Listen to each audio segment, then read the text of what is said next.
Francosphère. Dominique Rodrer.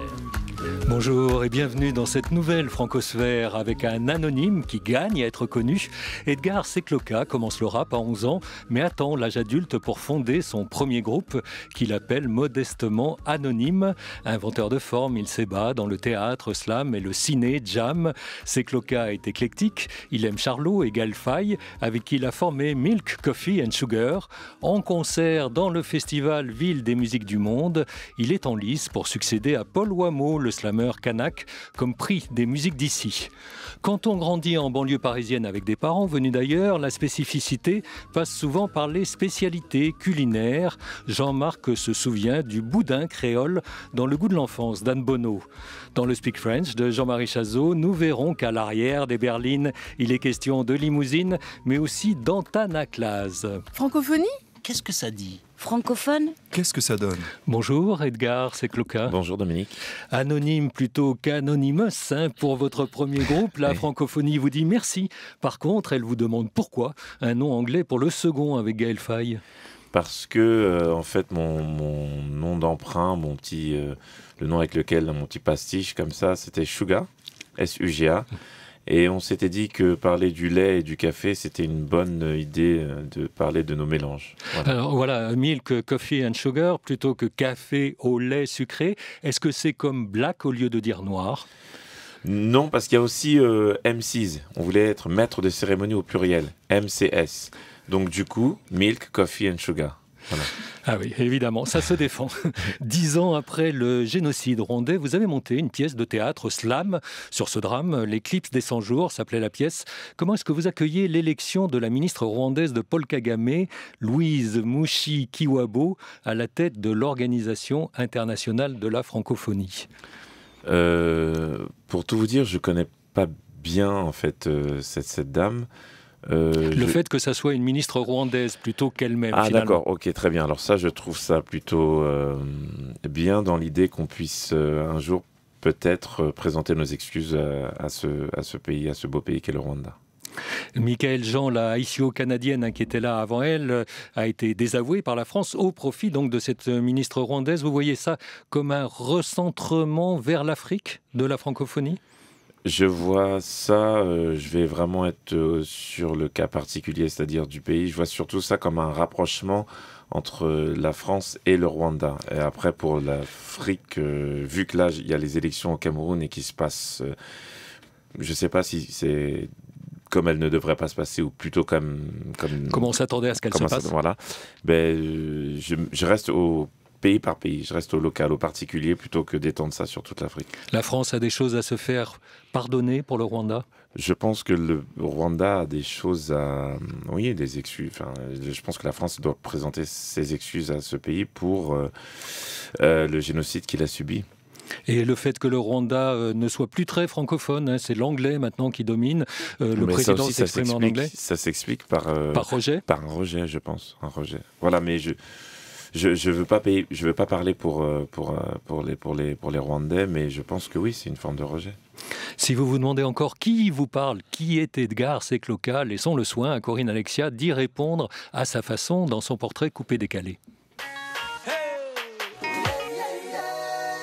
Qui ne connaît pas Edgar Secloka ? Ah bon ? Vous ne le connaissez pas ?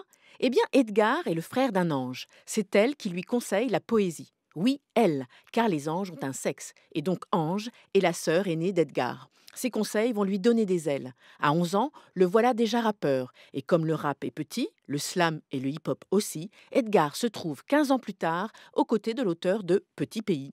Gaël Faye et lui sont les deux piliers de Milk, Coffee and Sugar. Coffee est aussi le titre de son premier roman. Puis vient Adulte à présent, et pourtant à 40 ans, c'est toujours l'envol qui l'attend. Si j'avais les ailes d'un ange, je partirais pour Québec. Je ne sais pas si vous êtes tenté par le Québec, Edgar Secloka, ni si vous êtes fan de Charlebois, mais il est question d'envol en cette fin de portrait de Corinne Alexia, comme si vous n'aviez pas encore tout à fait atteint votre altitude de croisière.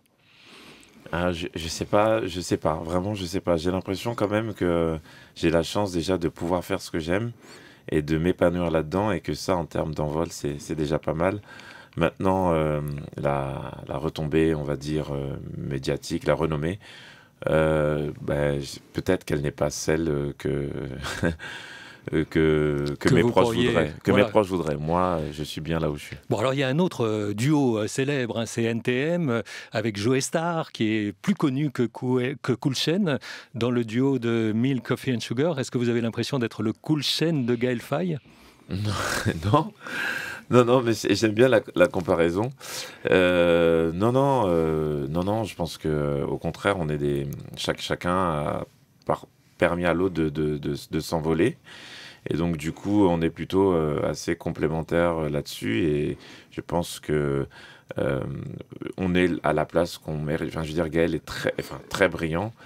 Et moi, je pense que je suis très sucré, d'où Sugar. Voilà. Ange, dont il a été question tout au long de ce portrait, c'est votre sœur Ange Fando qui vous a encouragé. Elle s'est présentée au fameux télécrochet The Voice. Vous n'avez jamais été tenté par cet accélérateur de carrière? Non, non, j'aime bien justement au contraire prendre le temps, enfin être là où je suis avec mes moyens. Aujourd'hui, j'ai pas mal de gens qui m'entourent, comme c'était le cas avec Milk, Coffee and Sugar. Et là, non, j'aime bien plutôt travailler à échelle humaine. Alors dans votre famille, hein, tout le monde fait de la musique, on s'en aperçoit avec Ange, mais c'est passe pas ton bac, hein, mais passe ta licence d'abord, une licence de sciences économiques pour votre sœur, une licence d'art du spectacle pour vous, un diplôme rassurant pour vos parents, mais utile. Vous l'avez trouvé utile? Pour moi, oui, parce que du coup, j'ai pu choisir ce que je voulais faire et je voulais me projeter dans quelque chose où l'écriture était permise. Et donc, du coup, le théâtre est venu assez naturellement à moi parce que j'aimais les pièces de théâtre. Et donc, du coup, j'ai fait ce que j'ai voulu et non pas ce que ma mère attendait, en fait. Elle attendait quoi? Elle attendait des choses un peu plus clichés, des études scientifiques. Elle voulait quoi? Que vous soyez astronaute, que vous soyez médecin? Ouais, des choses comme ça, oui. Médecin, pas astronaute, mais ouais, médecin ou avocat. Enfin, des choses qui la rassurent, elle.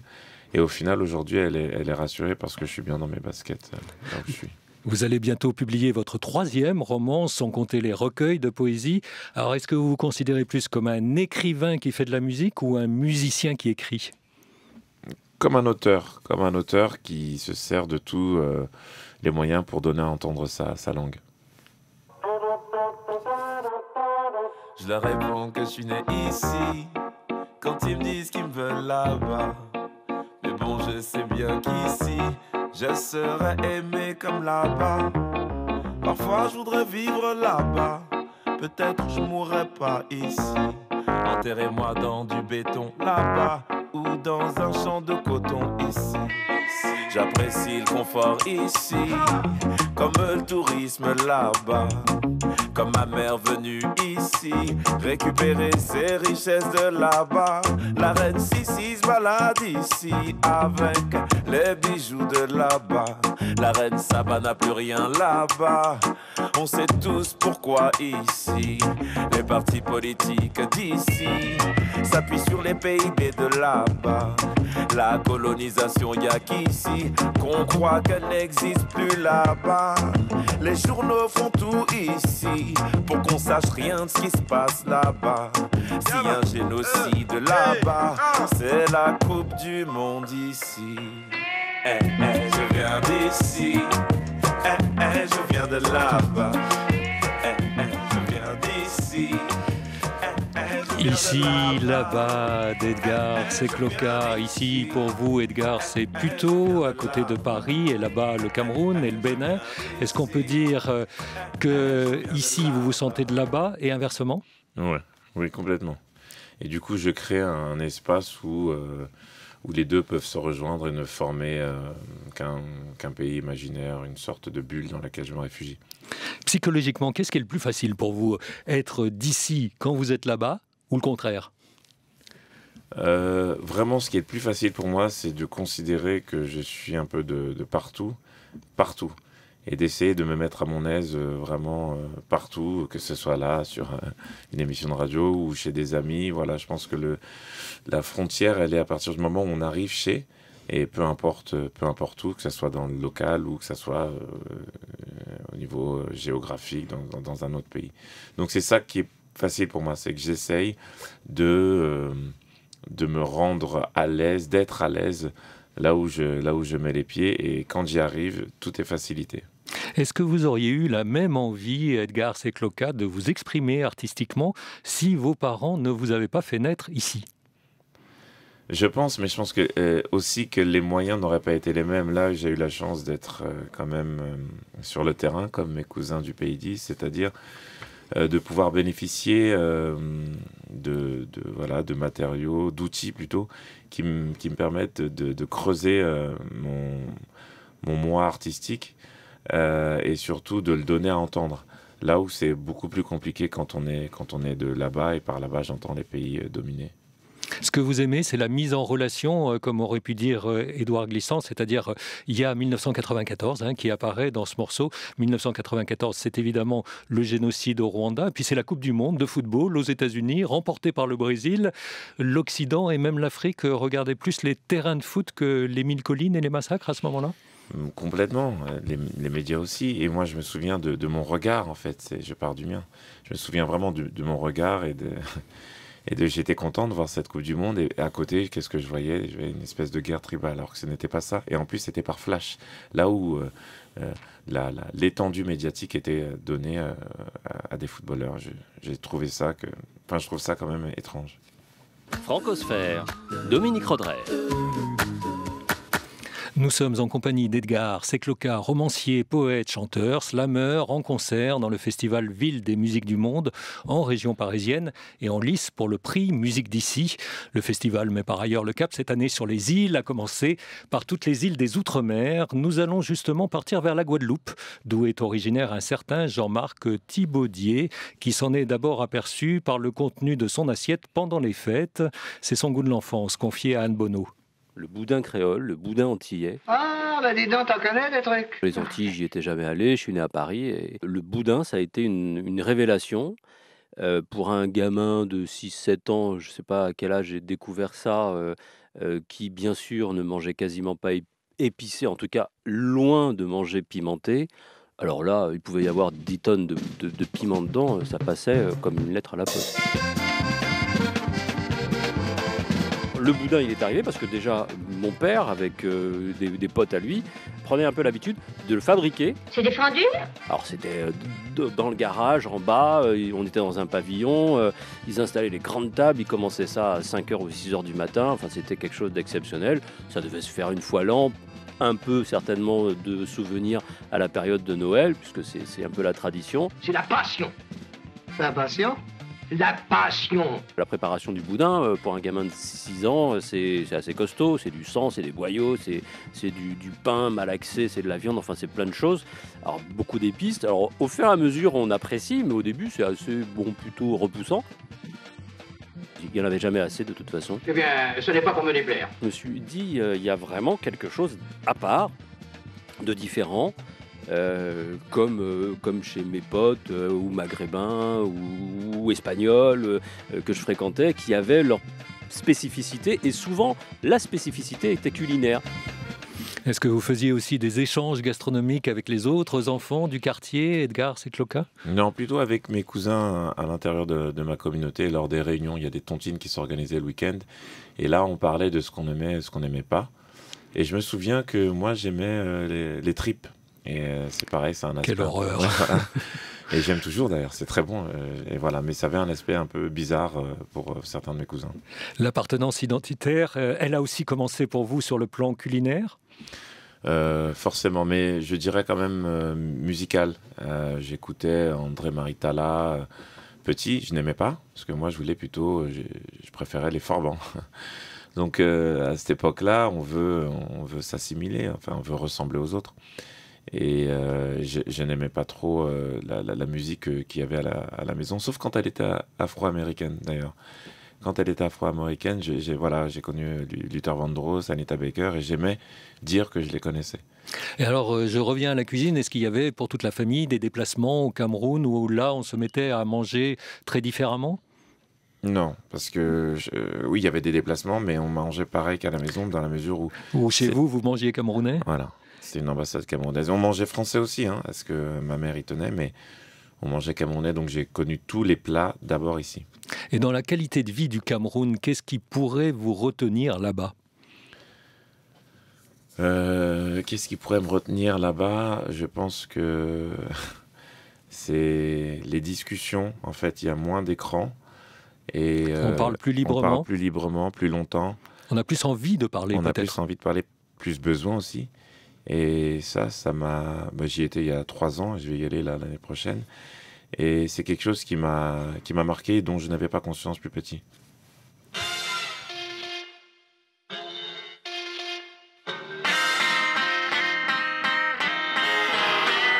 Près des voitures, une femme monnaie, quelques beignets, route doit la Yaoundé, elle compte quelques deniers, l'axe lourd relie les deux villes les plus courues, mais le poids de la solitude rend la dame bossue. Elle vend ce qu'elle cuisine, la misère fait cantine, pauvreté étouffante pour une famine sous vide. Visage marqué, depuis petite, l'âge d'or de la crise creuse, des rides en pépites, 50 ans que ça dure à ce qui se dit au village, tournant de l'indépendance, c'est un mauvais virage, le Cameroun l'a pris. Accident, souvenir d'Aïdjo élu président. 2 ans plus tard, son mari se faisait tuer, la faucheuse touchait les partisans UPC. Ne lui restait que son fils unique qu'à la mère veuve. Alors elle l'exila vers d'éternels. La guitare, le rap, les cuivres, le souffle, la basse, le slap, c'est le Cameroun Blues. Cameroun Blues. C'est elle, c'est Ange Fando. On entend votre grande sœur. Ouais. Vous êtes intimidé quand vous lui demandez de chanter sur un de vos morceaux ? Non, je suis le petit frère un peu chiant. Voilà, non, je suis pas intimidé, mais j'y tiens à chaque fois sur tous mes projets. Elle a sa place. Alors, on a entendu les paroles de ce morceau. C'est pas la joie, hein. Les retrouvailles peuvent être difficiles avec un pays en partie fantasmé.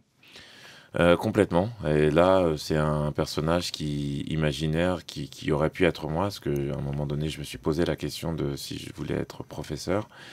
Et je pense, oui, que ado, j'ai aussi fantasmé mon pays et fantasmé surtout que je pouvais revenir et tout changer là-bas. Et je pense que non.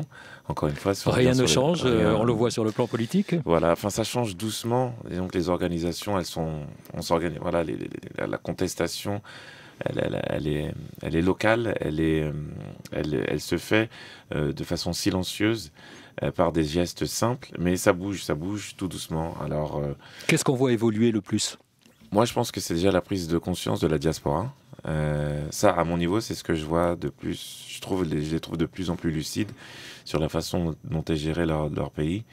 Et les cris qu'il peut y avoir de façon, soit avec des vidéos, sont d'une forme d'interpellation et de prise de conscience. Donc du coup, ça permet d'éduquer les gens autour qui pourraient du coup devenir des aides. Les Français adorent critiquer la France. On peut voir ça comme de la perpétuelle insatisfaction ou comme une forme d'exigence. Qu'est-ce qu'il en est des Camerounais avec le Cameroun ? Alors, de ce que je connais, bizarrement, parfois, il y a une nostalgie, parce que il y a une nostalgie, par exemple, d'Aïdjo, pour ceux qui n'ont connu que Biya. Mais Aïdjo, c'était celui qui a permis Biya. Et voilà, je pense qu'il faudrait plutôt des gens UPCistes, donc c'est des gens qui étaient dans le maquis. C'est des gens que, du coup, la France a tués aussi, enfin, voilà, a combattu, a tué, pour mettre ces pantins, et on les a encore aujourd'hui. Alors, du coup, les cousins que j'ai au pays me disent, ils en parlent entre eux. Ils sont citoyens, ils sont politisés, ils ont de la révolte et de la rage. Et elle n'est pas réprimée, mais elle est silencieuse. Ils peuvent pas, par exemple, comme moi, là, tout de suite à l'antenne, ils ne peuvent pas avoir ce genre de discours. La parole est, vous disiez, recherchée, on a envie de parler, mais on ne peut pas parler si librement que ça et pas parler de tout non plus. Pas vraiment. Après, il y a le réseau Internet quand même qui, par exemple, avec ce journaliste que je cite souvent, qui s'appelle Florian Gimbis, qui a trouvé une façon assez forte de critiquer un peu les problèmes qu'il y a au pays en créant un blog dans lequel, avec humour, il décrit la situation, par exemple, des hommes de loi qui ont, à un moment donné, interdit l'usage des pantalons taille basse. Et voilà, donc on parle de ça, mais on ne parle pas d'autres problèmes. Voilà, je pense que c'est avec humour aussi qu'on peut y arriver. Si j'avais un enfant, offre-moi ton existence, je te ferai cadeau de la mienne, gamin, gamine. Je me surprends à prier pour que tu me viennes, gamin, gamine. Mais t'es toujours pas là, malgré ça, malgré les doutes, je t'attends malgré moi. Offre-moi ton existence, je te ferai cadeau de la mienne, gamin, gamine. Je me surprends à prier pour que tu me viennes, gamin, gamine.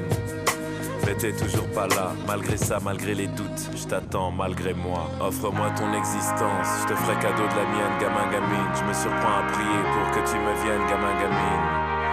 Mais t'es toujours pas là, malgré ça, malgré les doutes, je t'attends malgré moi. Offre-moi ton existence, je te ferai cadeau de la mienne, gamin, gamine. Je me surprends à prier pour que tu me viennes, gamin, gamine. Mais t'es toujours pas là, malgré ça, malgré les doutes, je t'attends malgré moi. Offre-moi ton existence, je te ferai cadeau de la mienne, gamin, gamine. Je me surprends à prier pour que tu me viennes, gamin, gamine. Mais t'es toujours pas là, malgré ça, malgré les doutes, je t'attends malgré moi. Gamin, gamine. Alors je ne sais pas, Edgar Secloka, si c'est autobiographique. Il est rare, en tout cas, d'entendre un chanteur exprimer un mal d'enfant. Qu'est-ce qui vous a poussé à faire ce texte ? Non, c'est vécu, hein, c'est pas évident d'en parler, donc du coup j'ai préféré le chanter. Et oui, voilà, c'est ça, c'est... J'ai l'impression que c'est la première fois que j'entends ça, moi. C'est la première fois que j'entends un chanteur, un homme en particulier, finalement avoir cet hymne à l'enfant qu'il n'a pas. Ouais, je sais pas si ça, bon, je sais pas si ça a déjà existé. En tout cas, moi, ça vient un peu des tripes. C'est quelque chose que j'ai toujours voulu, très égoïstement, hein, je le reconnais, et qui me fait défaut aujourd'hui. Alors, je me bats avec ma compagne pour avoir un enfant, et j'espère qu'on aura la chance d'en avoir. Qu'est-ce que vous pensez des débats sur le droit à l'enfant via la PMA, les mères porteuses, etc. Je pense que c'est plutôt une chose assez saine qu'on puisse en parler. Et après, comment au niveau pratique c'est mis en place, je ne suis pas assez expert pour m'exprimer là-dessus, mais je pense que c'est une chose assez saine vraiment de pouvoir en parler. Et je crois que c'est mis en place. Donc je trouve que pour les gens qui n'ont pas d'enfants, c'est plutôt sain et bien. C'est votre côté gamin qui vous fait aimer Chaplin. Votre dernier disque s'appelle Chaplinesque. Oui, alors ça c'est une chance que j'ai eue grâce à des amis en fait qui travaillaient donc au cinéma MK2, qui m'ont proposé de travailler sur les courts-métrages et non pas les longs qui sont plus connus de Chaplin, et de faire des ciné-jams. Il vous fait rire, Charlot ?